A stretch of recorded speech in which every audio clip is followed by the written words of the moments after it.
We're here with a meeting of the Naples Daily News Editorial Board and Naples City Councilwoman Teresa Heitmann, who is running for mayor. Thank you for joining us today, Teresa. Thank you.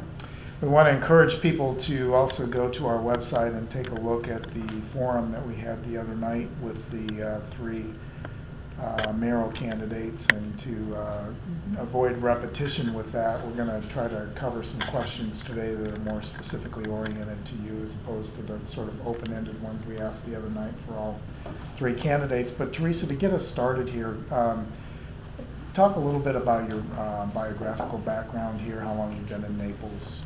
Well, I've been here for 30 years, and my husband and I moved here from Jacksonville, Florida. He practices OBGYN here in town, and when we moved here, I helped him set up his practice, and then had the opportunity to form Boys and Girls Club, and it was in transition, became Girls Incorporated because of a legal lawsuit against the national organization, but started to have children and decided that I was blessed to stay home and I would do nothing but had to do with my husband, my family, or my church. And that took me into a whole new realm of activities within the community. So 8 years ago, Mayor Barnett asked me to run for city council. He said that I was working harder than some of his council members and that I should consider being a council member.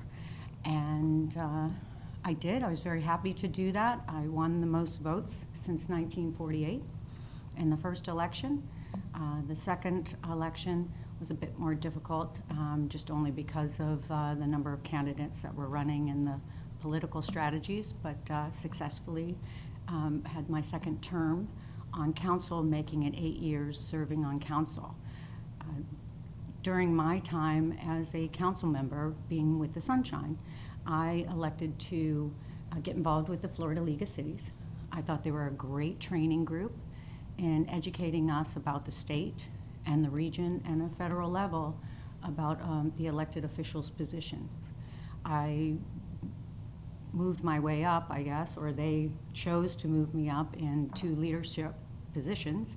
I was the chairman of the Environment and Energy Committee and was the Federal Action Strike Team chair, where I took at least 15 city representatives to Washington, D.C. for FAST to discuss federal issues like the CDBG funds or the water management plans from the federal point of view, even FDOT, which was a great opportunity because you think that your position is only from the municipal point, but as a member of council, I was also appointed to the Regional Planning Council, and so that gave me the regional point of view. So to me, it was a perfect plan for going into the leadership, the training, and after 8 years of watching the codes and the policies and the procedures change, in my opinion, not for the best, I thought it was time that we had a change and a refocus for the community. It was lacking for the neighborhoods, where our focus was really on special events and entertainment and development. That's where we spent most of our time. And Mayor Sori and Mayor Barnett I worked with for 8 years, and their votes and their philosophies and their direction in leadership is not at all what my direction in leadership is. So that's why I ran for mayor. That's why you ran for mayor, okay. You mentioned in there that Bill Barnett asked you to run. Why are you deciding to run against him now? Well, nothing against Bill, but it's time for new leadership. After 20 years, we have seen some changes, some good, some bad, and the community has really recognized and come out and specifically said what their concern is with the development in the last 8 years. So that's where my focus is to refocus the council on the neighborhoods and the community. mentioned special, council focus on special events. Are there too many special events, not enough? What would your thoughts be? I would say that it's, if we're looking at time that has been spent on issues, that the special events for some reason takes enormous amount of time, and we have repeated those same agenda items over and over, basically not agreeing to eliminate too many of the special events, and we haven't really focused in on the details of what I think is important, and that's the legislative issues and the policies for the growth and the development of the community. So in other words, it's not the number of special events that concerns you, it's the time it takes for city council to process them. And why it continues to be an issue brought up, and why it continues to be placed on the agenda. We have a concern from the community that there are too many events, and we have tried to address it through the Community Services Advisory Board, and whether we chose to or not, we really as a council on whole have not said no to anything. And I have scrutinized it, especially when the impact is upon the neighborhoods. And that's really where the concern is for the community, is why so many events and why so many in one day or one weekend, and the effects on their quality of life. I don't think the community is at all against special events. We're a vibrant community. We like those special events. We think it's healthy, and there just needs to be a balance. The other night at our forum, you heard yourself described as a candidate who votes against everything. How do you respond to that? Well, I vote yes to paying attention to the neighborhoods, paying attention to the stormwater, pay attention to the beaches, the beach outfalls, pay attention to the details of the pier and that renovation where majority of council, Bill and John, were in favor of putting the plastic wood or plastic product down on the pier. I stood and said, this is not at all the standard that the community would want, and we should be looking at the pier in a complete whole. So there have been issues like that that have been addressed. You mentioned the water outflows. By benefit of your trips to DC, you work with the League of Cities, other groups where you mentioned this has come up. What should the city be doing to better manage its stormwater runoff and water in general? Well, we had a mandate from the state that we could not do another beach renourishment unless we removed or had a plan to remove those beach outfalls. And as we do in many circumstances within the city, we circumvented that process and were able to get approval for the beach renourishment despite the DEP's requirements to do the beach outfalls. So it was a procrastination and ignore it a bit more. That's not the right approach. What is the right approach? The right approach would have been to follow the studies and create a plan that we could remove those beach outfalls, and where we would buy land or how we would store the water instead of the streets that have pollutants going straight into those outfalls and into the bay.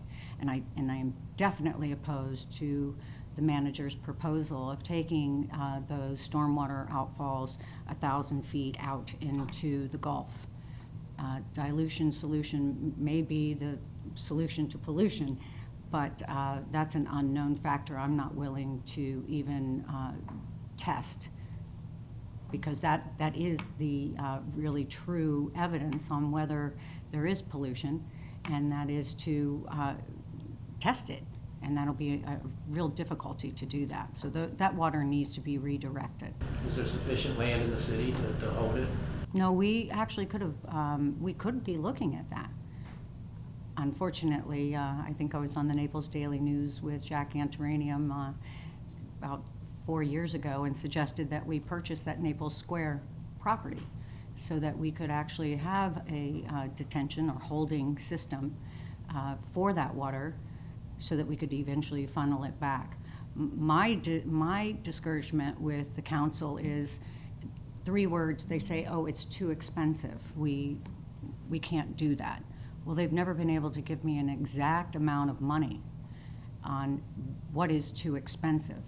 To me, it's a matter of priorities. If we can build a beautiful park like Baker Park, and I am in support of Baker Park, and we can spend almost $50 million at one point in time on that park, then we should have really put our money where our mouth is and put the policy into addressing the stormwater.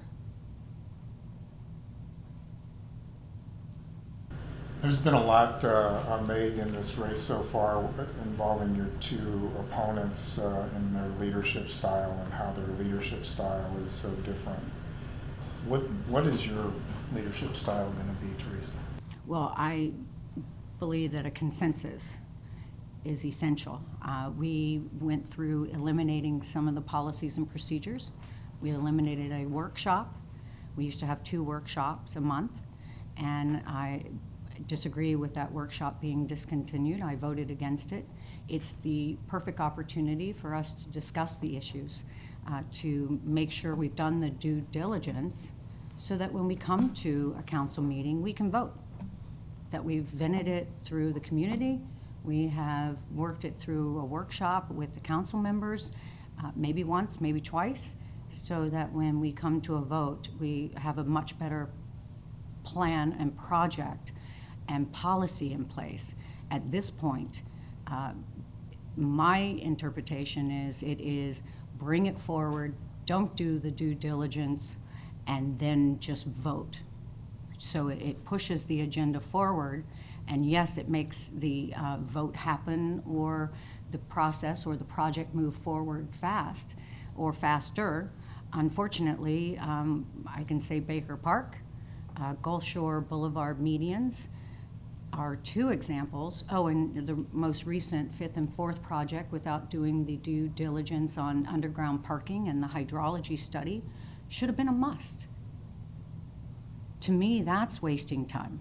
When you don't do the due diligence, you don't have the factual, unbiased information presented by the city manager and the staff and the attorney of past opinions, then city council is, to me, not being given the correct information to have the deliberations to come up with good policy. It's basically make the decision and move forward. And I think the unintended consequences have been very clear on many issues. Describe your style there as consensus building, but on the other hand, people are saying you're the person that votes no against everything. How do you reconcile those 2 different things?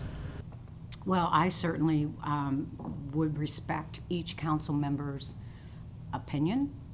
I would give everybody fair time to be able to speak those opinions, to ask those questions, and to vent and deliberate with the council, and then make a decision. Again, I am not someone who is passive and comes in and knows what I'm going to vote prior to. I would, in some instances, you think, you have the information, but with Sunshine, that's the beauty of having your council members. You can get their point of view, listen to their point of view, and hopefully create that better policy. But that's not welcome within the council at this point, nor is community input. I think the community has been disrespected. They've gone from 3 minutes of public comment to, 5 minutes to 3 minutes. We have changed the policies and procedures that for quasi-judicial hearings, where you would have, from state law, you have 2 hearings. Instead of having the first hearing where you have the information provided by the petitioner, by the staff, by the community, their input, and then council discussion, then you would come back for the second hearing, and you would then, at that point, hopefully have the information, have a better project, and be able to make the final decision.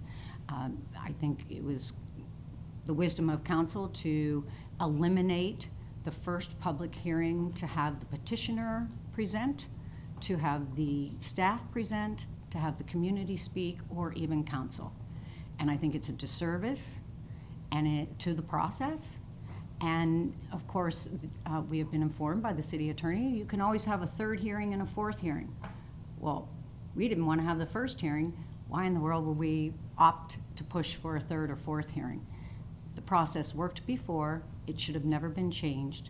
I voted against it, and the other two candidates voted and supported eliminating the communication and deliberations during the first hearing. And that, to me, is leadership that's unacceptable. Can you point to anything, Teresa, where with the polarization of politics today, where you've led something forward where there's been compromise and a consensus achieved? The pier was exactly it. I was, sometimes I already can see where that vote's going to be, and I am very persistent. I continue to ask questions, hoping that I can turn around the already determined votes. But the pier was a great example of how I moved the decision to be positive and to put in the Ipe wood. And I did not get them to do the entire pier, which I informed them, and I thought you couldn't fragment it. But once they started the construction, they found out that they had to do the entire pier. Again, no due diligence in knowing what we were really looking at as a total project. One of the other candidates who came and talked to us described the city manager as one of the best city managers across the country. Would you agree with that statement? I think Mr. Moss is a very intelligent, very good manager. When he first arrived in Naples, I was informed he was going to be our next manager. He was not even in the top 3. And I met with him and said, I understand that you've come from Marco and that you have expertise in sewer and water, and that's one of the areas. We are just starting our integrated water supply plan, and I'm looking forward to working with you. I know that you were very loyal to the developers in Marco Island. I met with a group of, several groups of people within Marco who basically said he didn't have the citizens' best interest, he had the developers' best interest, and I had that conversation with him.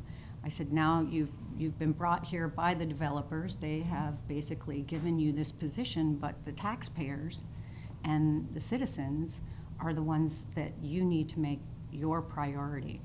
So I think that he is more than qualified, and unfortunately I think he has chosen who he is loyal to, and that's what we see in the agenda, and that's what we see within the projects of the city that move so quickly without transparency.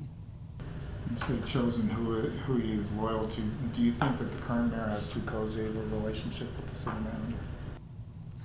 manager? No, I think that the past mayor and the current mayor are very clear that the commercial and the development and tourism is where their priorities are. And that is not my priority. I think that those are incredibly important things for us, for our community to be vibrant and have a good economy. Unfortunately, the vision, as was given by one of the developers, of bringing in national companies or going above our charter, is unacceptable to the community. Our vision plan is very clear, and so is our comp plan. The community wants to be a small town. Now you can't control growth and development by saying you're going to. You have to really follow the codes, and that means that you have to vote. Your vote for less density, for intensity, or voting without a traffic study. Those are the votes that show that my opponents are pro-commercial, pro-development, and not the community and the neighborhoods. And again, I will say, I welcome redevelopment. And we have codes that protect the community. And those codes should be in place and only given variances or even the new text amendments that we're using to push through the changes in the code are not transparent. We should be doing them the opposite way. If there needs to be a code change, you make a code change. You don't do it through a loophole and through the text amendments. Other than perhaps slowing down commercial and development, tourism like you spoke of, what affirmatively can you do for the neighborhoods, if anything? You mentioned a focus on the neighborhoods. What needs to be done there? Well, there's two things. The comprehensive plan, the neighborhood plans were removed from that planning document, which is the law. It is how we plan our city, was moved to the appendix, which that shows exactly where the community stands in the eyes of council. I voted against it, and my two incumbents are obviously for that. I voted against it. That, bringing it back into the comp plan, gives them relevance again, so that when we go through that capital improvement project planning and through the budgeting process, they are a priority. Talk about your priorities. What are your top three priorities? You're mayor, and how would you being mayor change the complexity of the feel and the look of the city in your mind? Well, it would be more that I would reinstate some of the procedures and the policies that I thought were very good codes that should not have been eliminated. Just one issue is not allowing a council member to have paper was absolutely the most egregious policy change I've ever seen. It's unheard of that you cannot, I mean, I went to the First Amendment Association and they confirmed that having paper was any form or method that is the public record is. And they tried to make me, as an elected official, pay for that hard copy, that paper. And to me, if you can't have that hard copy, you can't have those documents, then that's a lack of transparency. And it's also what has enabled us to say, oh, well, we didn't have that information when we made that vote. We have a sunshine room where we're supposed to have all of the contracts or the projects, anything that we have purchased on behalf of a project or a environmental study, a traffic study, that's in the sunshine room. And the city manager, which was inappropriate, went in and cleaned out that sunshine room of all those documents in the name of it being messy. Well, that was not the place of the city manager. And unfortunately, to me, it brings up a suspicion on why would you clean out the documents if I'm trying to do research on projects so that I can be prepared when I come into a meeting and voting. So the direction really would be that we would not focus in on a lot of the promotional things that we've been using, like the Central Avenue was supposed to be done in the name of beautification. Well, instead, it's really about complete streets. Well, it took me a little bit, because I'm not on the MPO, to know that complete streets is not really what it means, completing the missing links within the neighborhoods for the sidewalks or for the bike paths. It really was for development. And it comes with rules and mandates that you have to follow. And that means changing the center line and including the things that I think Central Avenue, that is a traffic circulation for the community, it's our truck route, by eliminating the flow and creating a gridlock with roundabouts that are usually used to slow down traffic, was basically put in to benefit the developments within that area. And I'm all in support of those new developments. They're beautiful and welcome them. However, they took priority and they were presented as beautifications. And that's not truly what those Central Avenue is being used for. You've been vocal in the past about the police department and the anonymous emails that went around. An internal affairs investigation, one of the officers just came out, and in that internal affairs investigation, it's mentioned that he had been communicating with you.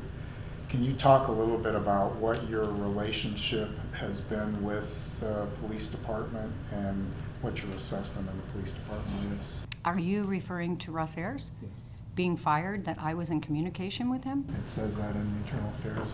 Well, I would say that in 2011, when the anonymous email came out, and it was quite shocking. When would the police corruption stop within the city? And it was very detailed. I did not speak to the city manager until 1 o'clock in the afternoon, and it had come in at 9 o'clock the night before. And I was actually embarrassed, because, something like that, immediately you would want to speak to the city manager. And I asked him what our crisis management plan was. And he said I was the only council member that thought that there was a crisis management and that we needed a plan. Well, I don't care whether the allegations were true or not. The accusations, the allegations, and the pictures that followed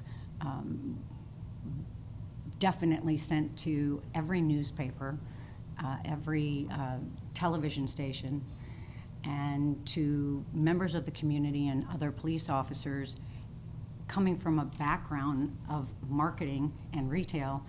I knew we had to have a crisis management plan. We had council the next day. Until 5 o'clock, there was nothing but this is not something they were aware of. That the city manager was speaking to the police chief about it. My final conversation with him at 6 o'clock, and he assured me that he was working on finding out about these allegations, never informing me that he knew that those were allegations that had been presented prior to that. I called the city attorney finally at 10:30 in the evening and said, "You're our city attorney." Of course, the city attorney works for the city council. "Could you please tell me what the plan is and the crisis management that we're going to handle with council tomorrow?" I'm assuming we're going to be swarmed with media.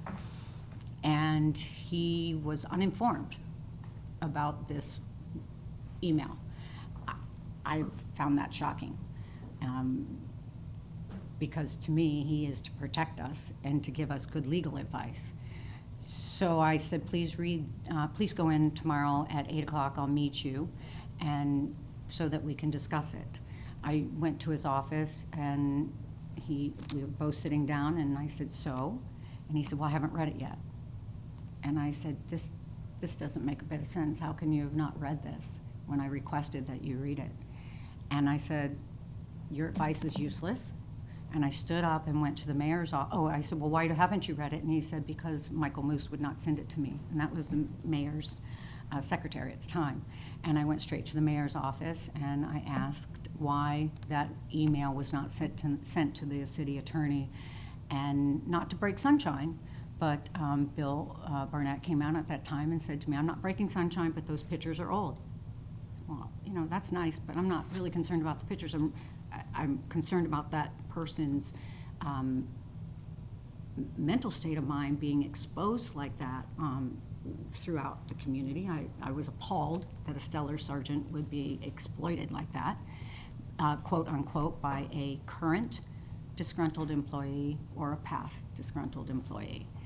And to me, I couldn't believe the passiveness of the environment.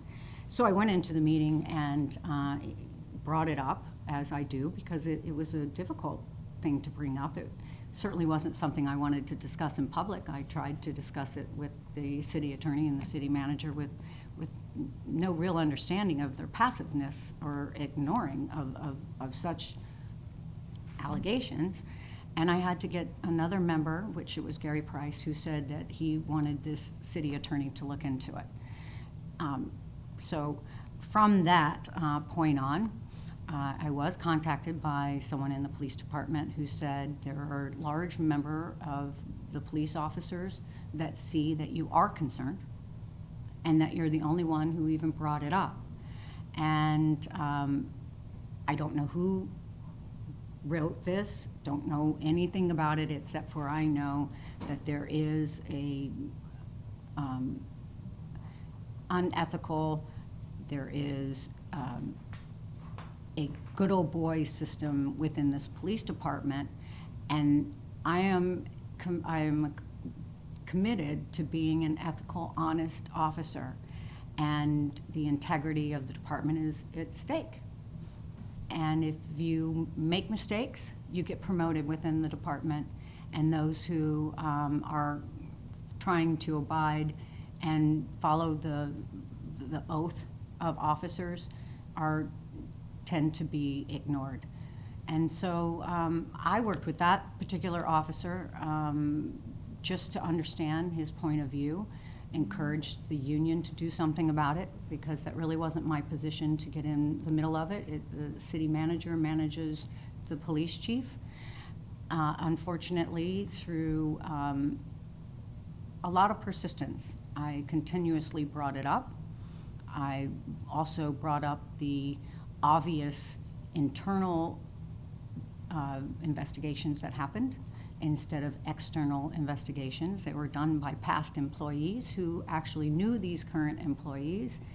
And to me, this was not an external investigation, especially after learning that this was old news. And to me, I told the city manager, we met with the police chief, and I said, look, if this behavior in this email is happening, it's unacceptable to me, and it's unacceptable to the community. And I was looked at with this, I think it was assistant city manager and the city manager, and they said, oh, Mrs. Heitmann, you're not accustomed to this behavior. And I said, no, sir, I'm not.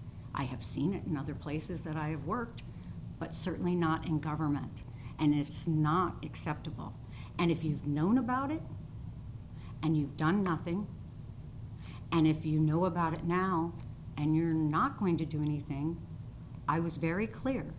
And the police chief was there. I said, you shouldn't have your position. And I will ask Mr. Moss that if you have known about it and you do nothing about it, for your position. Not threatening, but out of a conviction for the integrity of the department. Because it's not business as usual. Having emotional conflicts of interest with public safety when they're supposed to be ready to protect the community was unacceptable. So yes, I was very concerned. I was shut down. I was personally intimidated, harassed, and basically from that moment forward, it has been very contentious for me to be on council, because not that I was stirring up trouble, but I was the one who was addressing an issue, and it could have been addressed, but we have had, how many internal investigations, how many FDLE investigations, and they're unfounded? Unfounded is not acceptable. And cleaning up behaviors, everybody, we all make mistakes. You have to move forward, to get disciplined. That's what the chief should do. You discipline, you then move forward, and you make sure that you have an ethical, high standard, honest, with integrity department. I think it jeopardizes the safety when you have a department that knows that if you're following the rules, that's not the way that you get promoted. We've hit our half hour here. Is there anything else you wanted to make sure we covered here, Teresa? Any final thoughts you want to share? Well, I'll just say that I think it's important that the work that the past mayors have completed and worked on, it's time for a refocus and a change. The community wants change, and they want controlled, smart growth, good redevelopment, and supporting the local businesses. The vision of having International Destination Street is not at all what the community moved here for. Our community has expanded.